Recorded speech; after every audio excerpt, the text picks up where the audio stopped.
Hi, I'm Leon Prather, and I'm the new host of AV Reacts. I can't wait to get started with this show where we'll be reacting to some of the coolest AV you can find in pop culture. We'll be releasing a new monthly episode very soon. But in the meantime, we've got a special show for you today. Our friends at the Digital Signage Federation have pulled together a panel of experts to talk about some of their favorite digital signage installations in New York City, specifically in retail spaces. Beth Warren from Creative Realities and DSF is joined by Melissa Gonzalez, David Title, and David Polinchock. We hope you enjoy.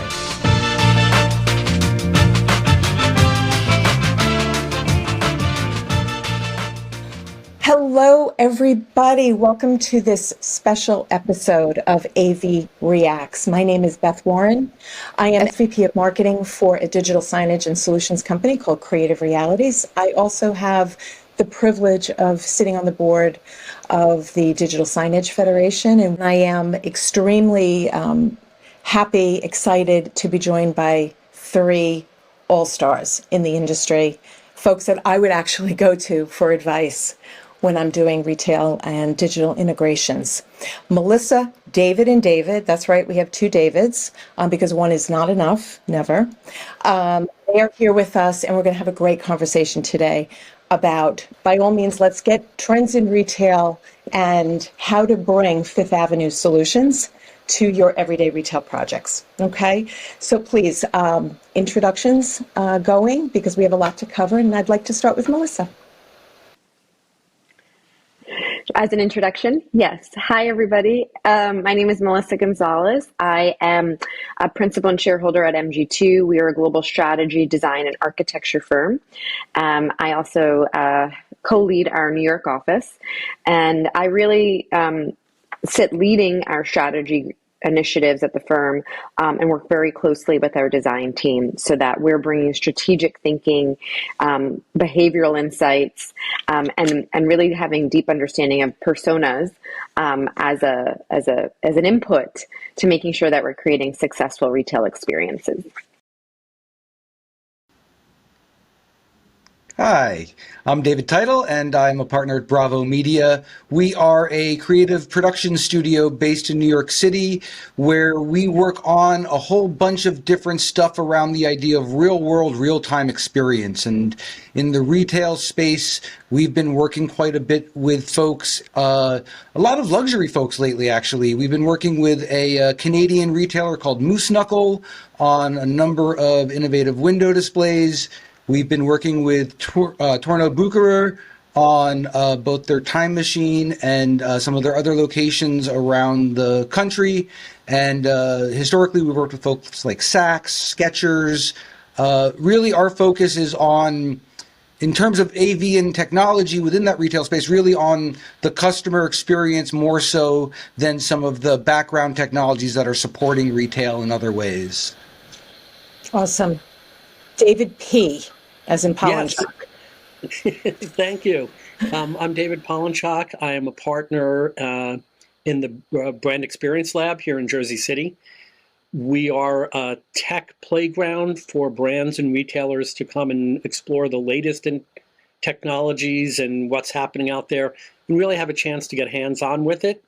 I come from a background of designing physical spaces, so I built AT&T's first media lab. I worked on the design concepts for Spotify, and really look again at how technology changes the physical space. Love it. Love it. So just to sort of warm us up a bit in our conversation, a little bit of context, just zooming out a moment. We know that digital platforms have accelerated because of the pandemic. They've really changed the way in which we engage with retail when we're home, even when we're in the store. And now that we're much further out from the pandemic, at least I know in our company, we're seeing this renewed interest in technologies that go beyond removing friction, just doing sort of the transactional experiences like buy online, pick up in store, buy online, pick up curbside, that kind of thing. And we're seeing renewed demand, if you will, on creativity and digital solutions that create amazing theater on site and that really deliver the wow factor. So my first question is, what are you all seeing out there in the wild that impresses you well? Melissa, I want to start with you as a professional. And what sort of high street, main street brands are really doing technology? Sure, yeah. I'm continually impressed with Coach and what they've done with Coachtopia. I think it's been phenomenal. Like we joke, Coachtopia, which is their newer initiative, right? And it's funny. A friend of mine was over for the weekend this summer for my birthday, and she saw this little red Coach bag that I had from my mom that I gave to my daughter as like a toy because, there was a period of time Coach was like your mom's bag. 100%. And she looks at me and she's like, how is that? You got to take that back from your daughter. We could be making money on Poshmark with this. Coach is cool, And it's just interesting, right, to watch when a company can really reposition themselves by being innovative. And I think what they've done with Coachtopia to create immersive experiences, they just had a collaboration with their one of their pop-ups in New York with 010 with augmented reality mirror. People can go in and kind of reimagine themselves with different Coach handbags and stuff. And it's really gone viral and they really have an international approach to it. So I watch them closely. I think that the way that they think to push the envelope has been really great. And what I also love about them is a lot of the times brands are confined to worrying about four-wall profitability. And especially if you're a publicly traded company, quarter to quarter, like is everything we're doing making money? And they're taking a long-term look and more holistic play on the halo effect and understanding the opportunity of that, And I actually had kind of their head of brand experiences. I'm losing his title right now on my podcast. And what we talked about, he's like, Melissa, if I'm doing something cool and there's a line of people staring at our logo for 20, 30 minutes waiting to get in, like I'm getting on their important list mentally, And I think it's exciting to see as more technology is integrated, it's giving data points to be able to track attribution, allowing brands to do a lot more creative things in the physical world. I love it. And I think it's terrific in terms of a point that we can't overstate, and that's how do classic brands who have a heritage, right? How do they continue to be relevant and modern, especially to up-and-coming Gen Z, Gen Alpha audiences? So I think that example is a terrific one. DP, what would you say? I was just at the new Tiffany store. And I have to say, again, for a brand as old as they are, and for being in a location that they've been in for, 100 years, something like that, they really did a nice job. Now, I'm biased because apparently the blue of my hair matches the Tiffany blue of the inside of the elevators. So I certainly really enjoyed that. But if you walk into that store now, all of the windows are display monitors, and they're just running this very cool scene of New York, of the Tiffanyized New York, if you will. So it really creates a very interesting experience when you're inside. But what's also great, and I always like to look at the tech and the non-tech. They've still done a wonderful job at explaining what a diamond cut means and how diamonds get their brilliance, and putting a diamond up, under a magnifying glass so you can look at it and really see what a diamond looks like. So that they're also using very low tech, if you will, ways to educate their consumer, especially the consumer who may not be a regular Tiffany's buyer, who's coming in for that engagement ring, that wedding band, that maybe hopefully once in a lifetime purchase, and wants a little bit more education. So I have to say, and then they combine it, as they always have, with an excellent staff, which again cannot be understated enough to bring that story to life with them. Oh man, that fine education and storytelling in an authentic way is so on point. And being able to I think is always a challenge for brands, especially classic brands. David, title? Well, I'm going to go with a non-classic brand. Please. And not the largest retailer, but definitely nationwide, and in a space where it's almost shocking that they're the only ones in this space I can think of that are taking customer experience seriously, and that's a toy retailer called Camp. Camp is again still relatively small, though pretty heavily positioned in New York. And if you have a small child and it's rained in New York City, you've probably gone to a camp and not even purchased anything, which is part of their underlying premise. And I've had the opportunity to talk with Ben Kaufman, who founded Camp, and part of his question was, why aren't kids playing at toy stores? Which my memory of going to the Toys R Us's and the KB Toys of the world was just lines of shelves. It looked like a Home Depot of toys, or not even that fun. And honestly, other toy store experiences haven't really evolved that much. And I think what Camp has done is, one, started with the idea of what is the actual experience of being in the store, and what do people, both the primary sort of target of the kid and also the secondary parent or caregiver, what does everyone want from that shopping experience? There's been a lot of articles lately about, there was one, I think in Vox maybe, another one talking about how the retail experience is horrible and people hate going to stores, and and obviously part of the help for that is really going back and thinking about what that real life in-person experience is. And they integrate technology in really interesting ways. They really keep screens to a minimum, but that doesn't mean they're not looking at other both AV and underlying technologies to create that. And then the sort of secret sauce of these additional ticket-driven immersive experiences that they've been creating alongside a bunch of really, wonderful IP. So I think they're a really fascinating brand, and doing some really innovative things really across the spectrum of retail. So David, what's interesting about Camp is all my friends, I'm a brand experience guy, and all I heard about this great toy store called Camp, and you have to go see it. It's this amazing place. And every time, honestly, the first 8 or 9 times I went there, I never saw the secret door. Every time I walked in, I was like, looks like a toy store. I don't really get this. It's stuff on a wall, and then I was there one day and somebody went through the door and I was like, oh my God, there's a whole back room. and I do think, we are, in my non-professional life, just in my personal life, we're seeing a lot more of that engagement. Hasbro's opening up a location at Garden State Plaza and American Dream. There's another interactive playground at Garden State Plaza. We've been chatting quite a bit with Mattel, who's having what I would call quite a year. And no signs of slowing. Right.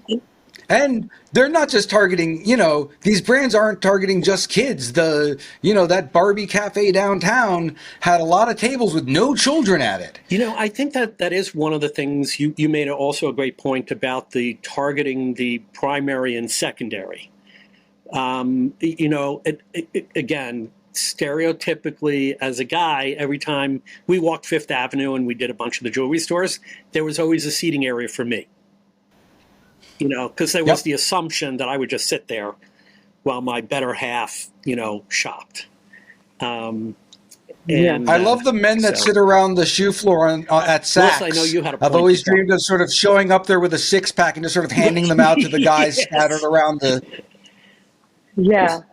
Well, I was just going to chime in. One of the things that Beth had also asked was, kind of what are we seeing our clients ask for? We talked about some great experiences that we've seen, but when we think about our clients, and, I think when it comes to technology, there's a lot of questions around experiential tech versus operational tech, and where do our consumers see their value being our value being provided in that, and it's interesting. We just did a pretty in-depth Gen Z insights piece, and that's like a multifaceted group, as a generation.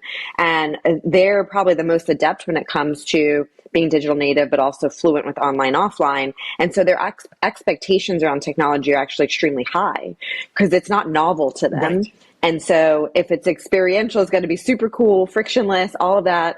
And then operational just has to add efficiency and ease. So it's how do you balance those two out? Efficiency, and what a brand wants is like, the longer they can have their customer immersed in them, right? The more that you're building brand affinity. So on one side, they're asking, okay, how do we increase that dwell time and that interaction time and that immersion time? So, they're spending more time with us. But then on the flip side, when we get to the point of intent and interest, like how am I getting them out the door as fast as possible while they're in that captive moment, and we can convert them to a sale. So it's definitely interesting to work through like how those coexist in a very positive way. And I think with the operational tech, you're seeing a little bit more gravitation to buying into ROI from a brand retailer standpoint, and the experiential tech is where they have more questions.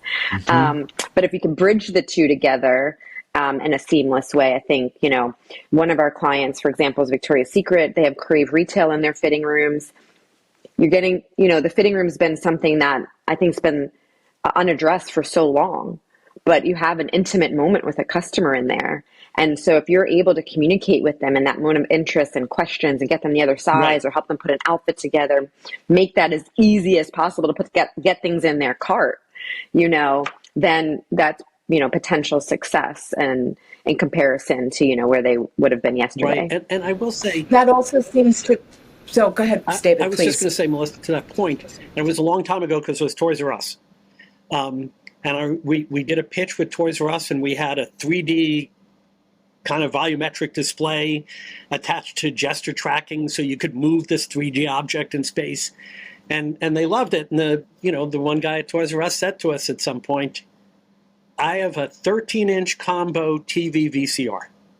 It plays the tape 3 times, and all I need is for somebody to hit start to replay it again, and I can't get anybody in the store to do that. How am I going to keep this crazy ass thing running?"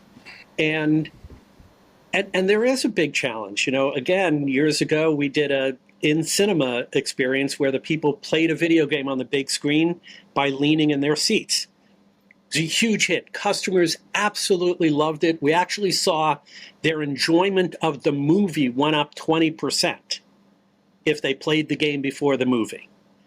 And the whole project mainly stopped for a while because the head of operations at one of the movie theater chains went, "Oh, if people are moving in their seats, we're going to have way too much popcorn spillage.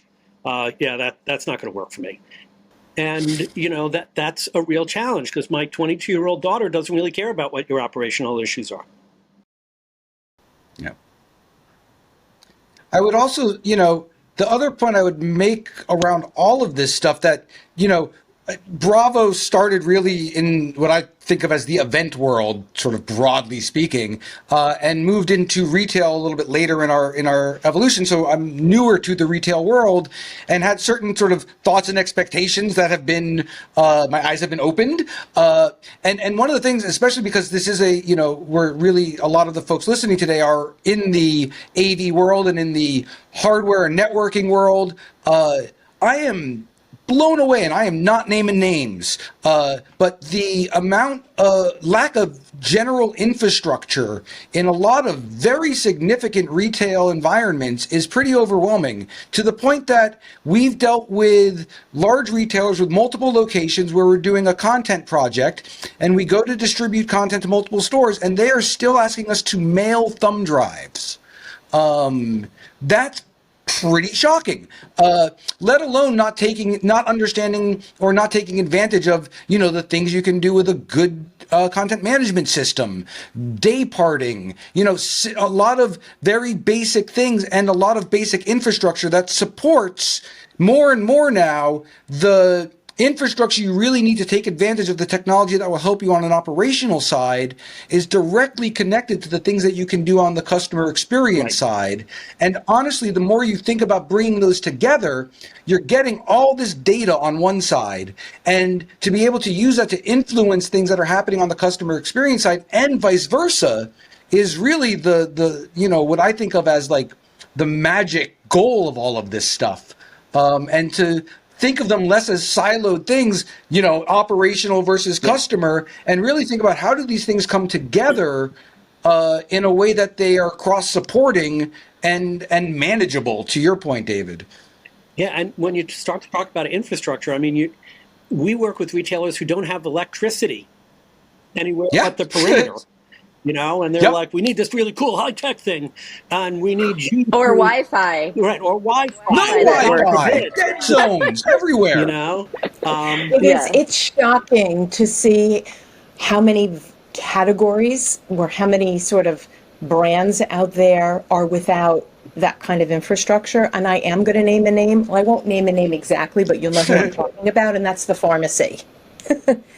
The pharmacy chains are, I think, the biggest opportunity to fix what's going on or the lack of what's going on the retail floor. They need power, they need data, and it's so fertile for customer experience to educate, to inspire with all of that wonderful product that's being sold on the shelf. So, I think that's good for the audience to lean in and figure out how to get in there and help.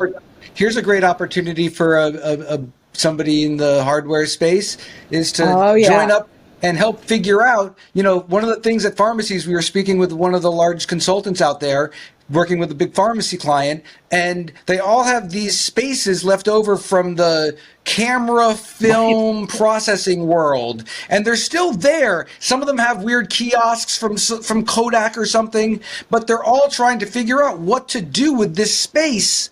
And you see some, just floor takeover of it, but there are these really interesting opportunities left over from a legacy of thinking one way and operating one way, and the legacy technology of film. I will say, to be fair, I saw somebody actually using the Kodak kiosk just the other day.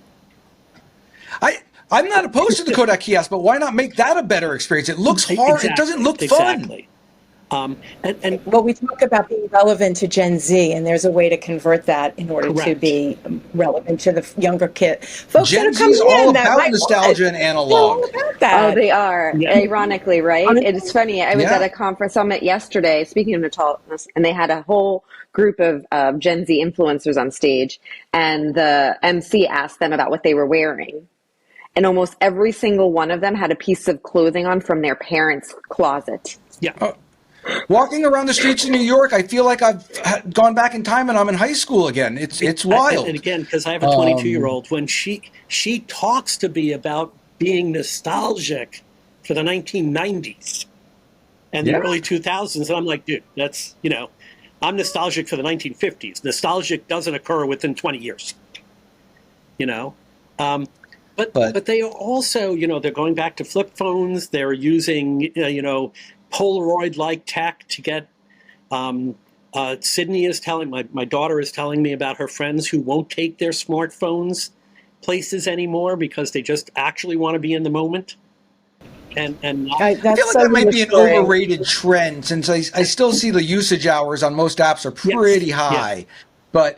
But I will say that, in talking with the folks in retail about bringing experiences into the store, that finding ways to make those experiences physical as well as digital is a real plus. If there's a way to engage me in an activity in some way, the other thing we hear a lot is, we have our running joke is that no matter what the client says they want, what they really want is a photo booth.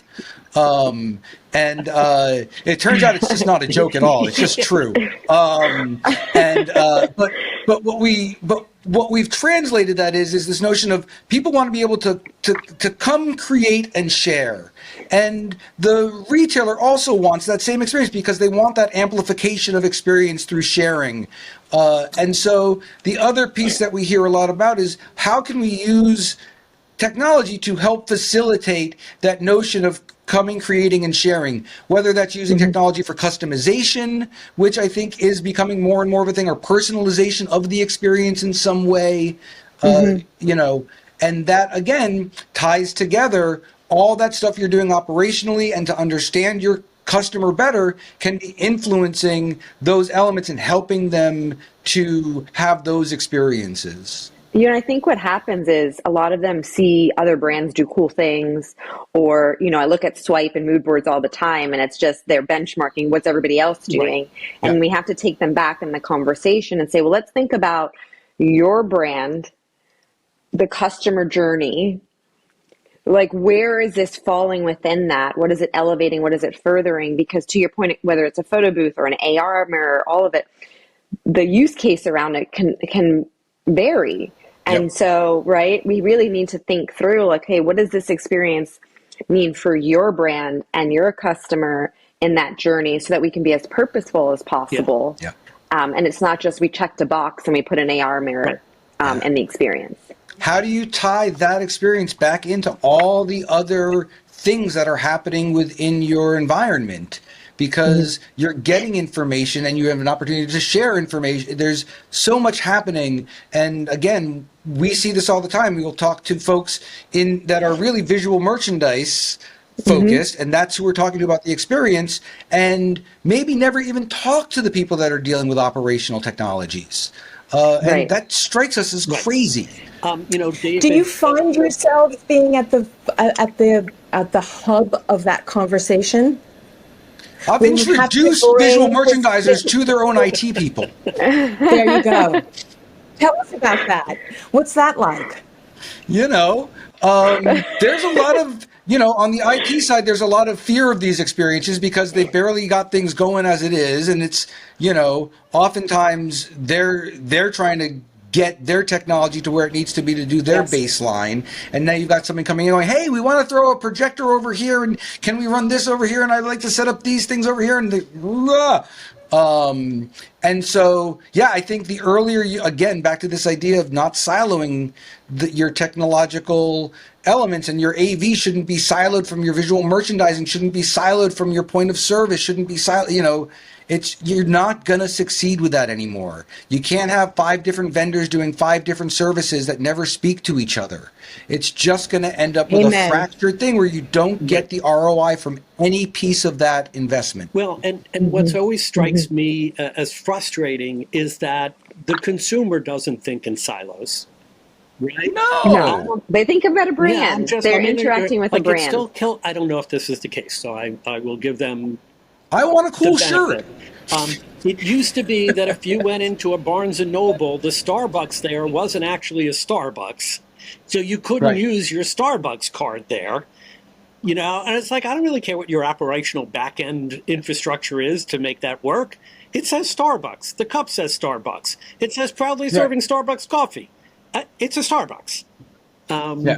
And I do think, it's the easy thing is to segment everything, right? Because we human beings have grown up in fiefdoms since the beginning of more than 5 people on the planet.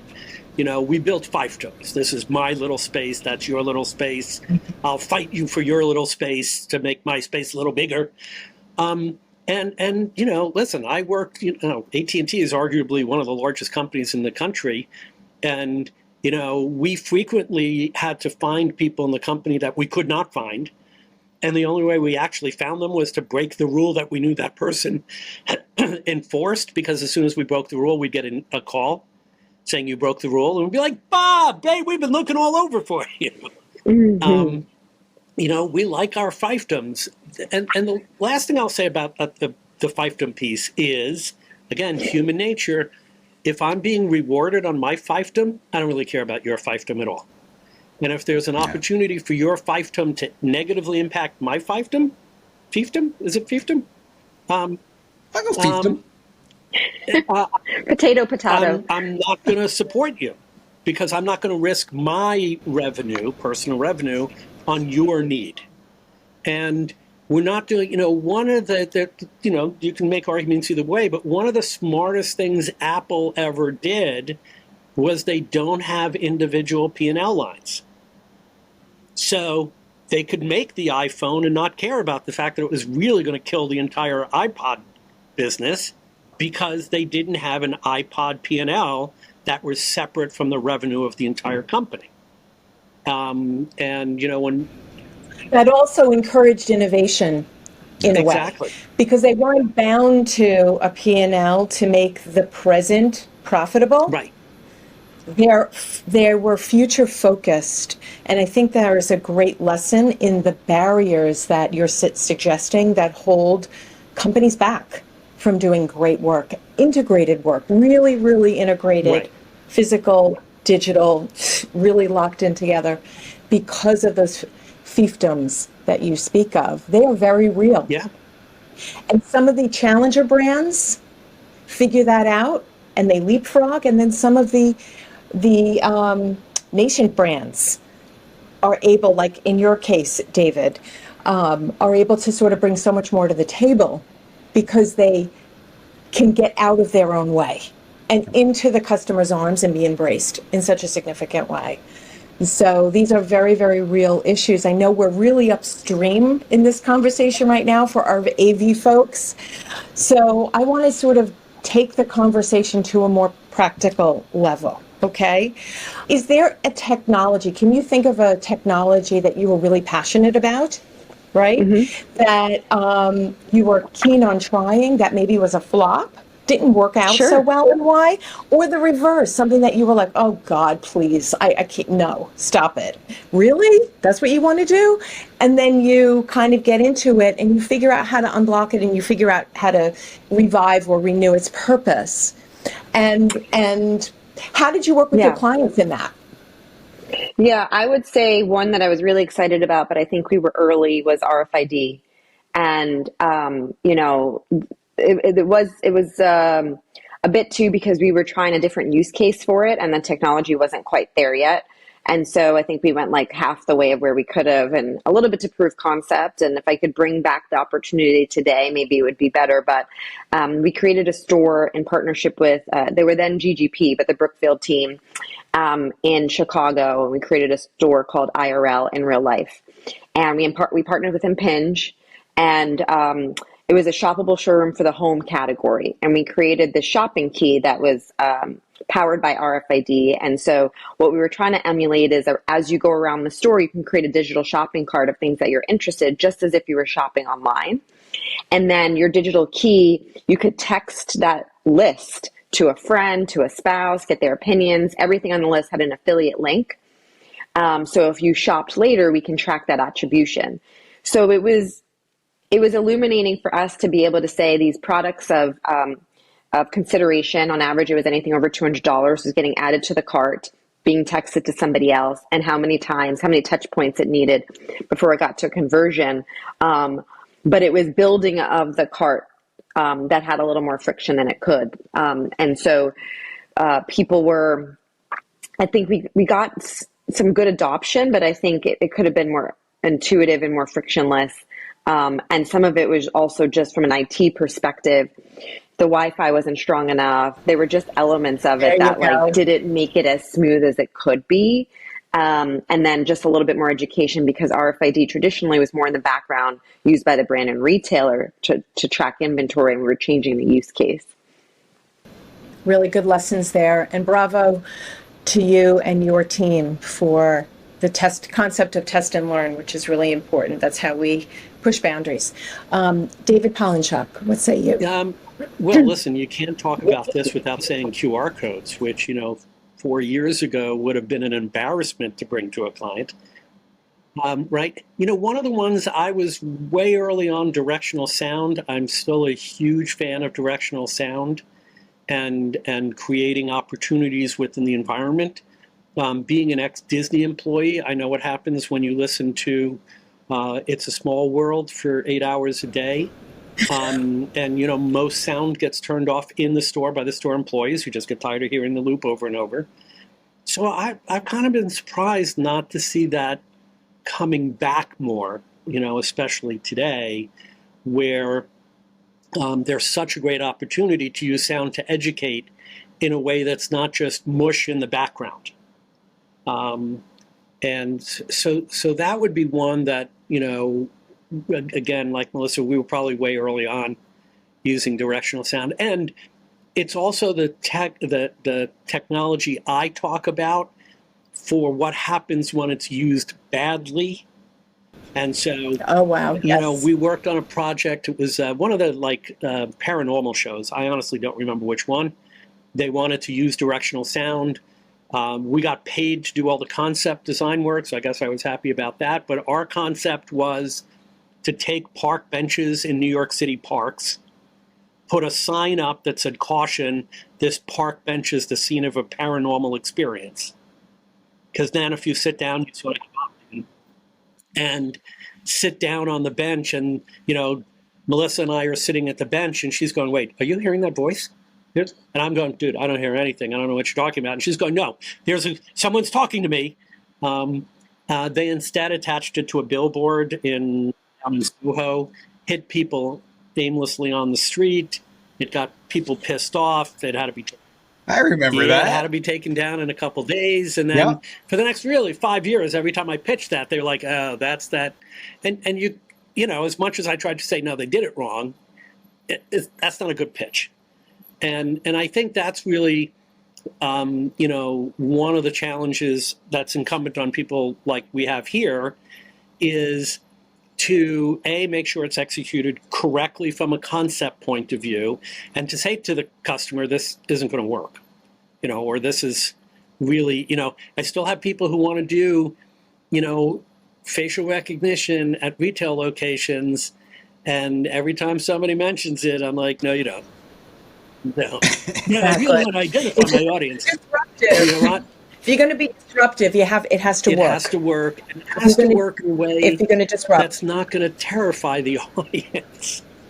For sure. So, because we're winding down with time, we have one more question, and I'm going to target that question to David Title.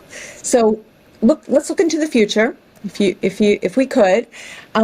What new, fringe, nascent technology should the AV community really lean into?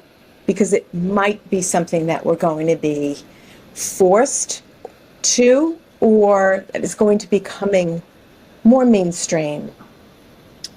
Well, what are your thoughts there? In our space, aside from making up some answers about AI, which I'll probably have ChatGPT do for me instead.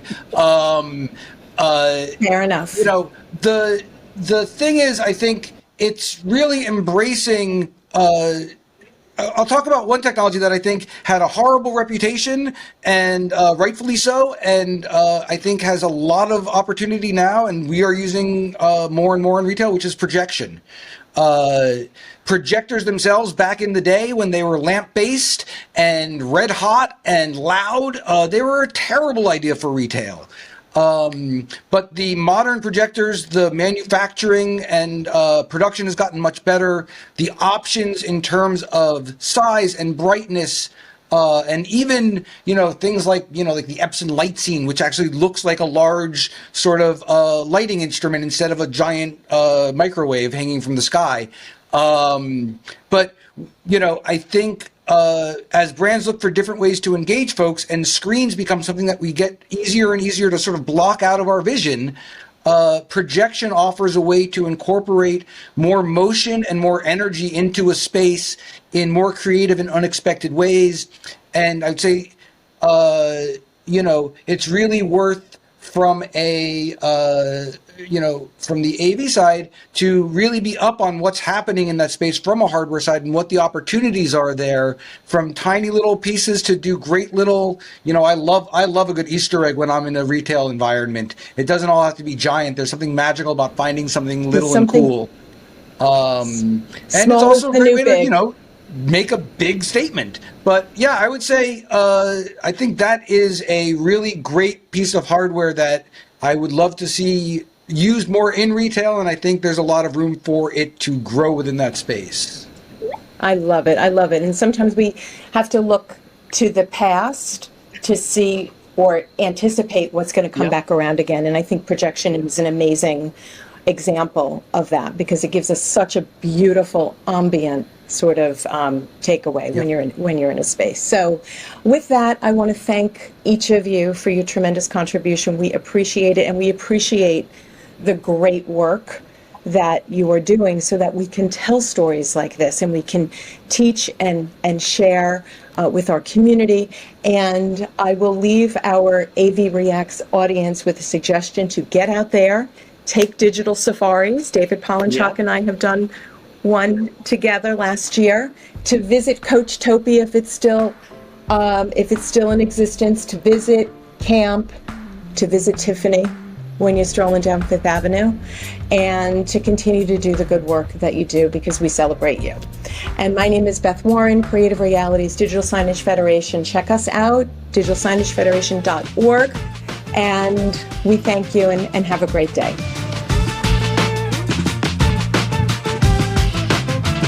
To check out more episodes of AV Reacts, visit avixa.tv, follow us on social media, or subscribe wherever you find your favorite podcasts. Deuces.